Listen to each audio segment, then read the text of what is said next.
When I married Claire, I believed we were the definition of stability.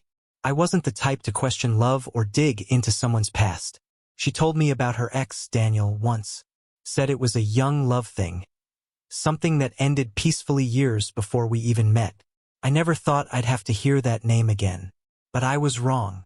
Our wedding was only 3 weeks away when the first crack appeared.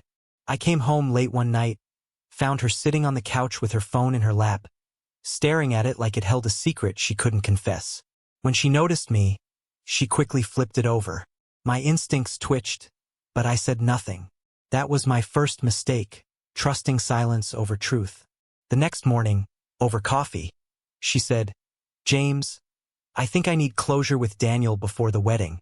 For a second, I thought she was joking. Closure? 2 weeks before she promised to love me forever? I asked, "Closure for what, exactly?" She hesitated, her fingers tracing the rim of her mug. "I just feel like I never got to say goodbye properly. It'll help me start fresh with you." I wanted to laugh.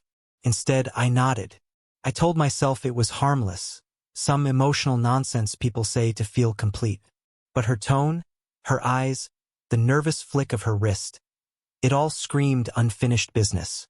That night she went out, said she was meeting an old friend for dinner.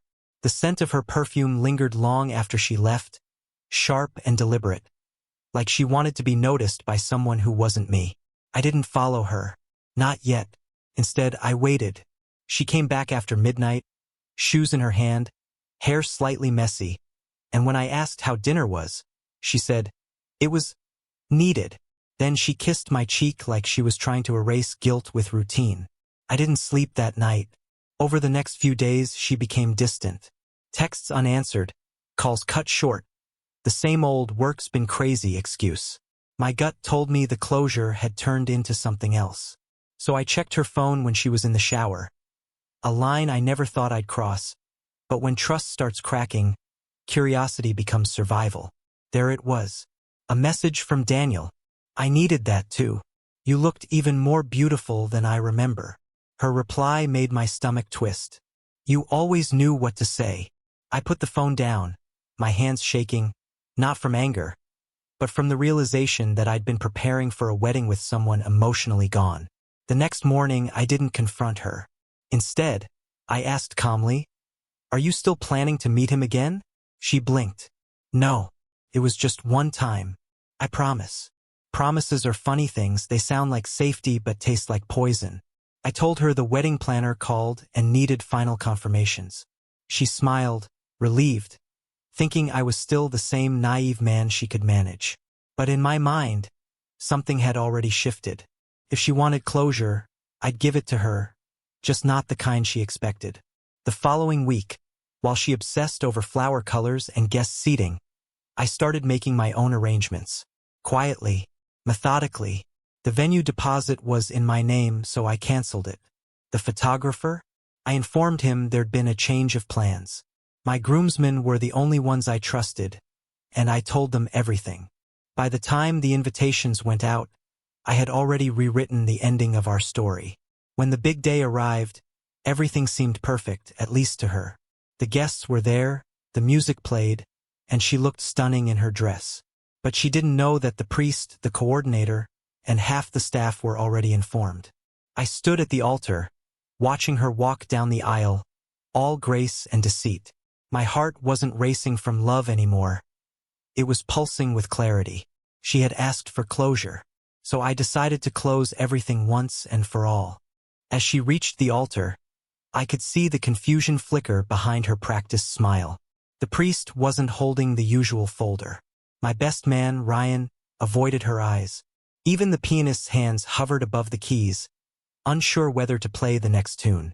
Then the silence hit, thick, uncomfortable, echoing through the chapel like judgment itself. "James?" she whispered. "What's happening?" I took a deep breath, steady and calm. "You wanted closure, Claire," I said, my voice carrying through the hushed room. "I thought it would be best to give it to you before vows become lies." The murmur that rippled through the guests was almost theatrical. She blinked rapidly, glancing around, trying to find an ally in the sea of faces now whispering behind their hands. "Can we talk about this privately?" she pleaded, her voice trembling. I shook my head. "No. You wanted truth. Closure isn't something to hide. You said you needed to say goodbye to Daniel. I figured we'd save everyone the trouble and end this before you walk into a marriage still looking backward." Her face went pale.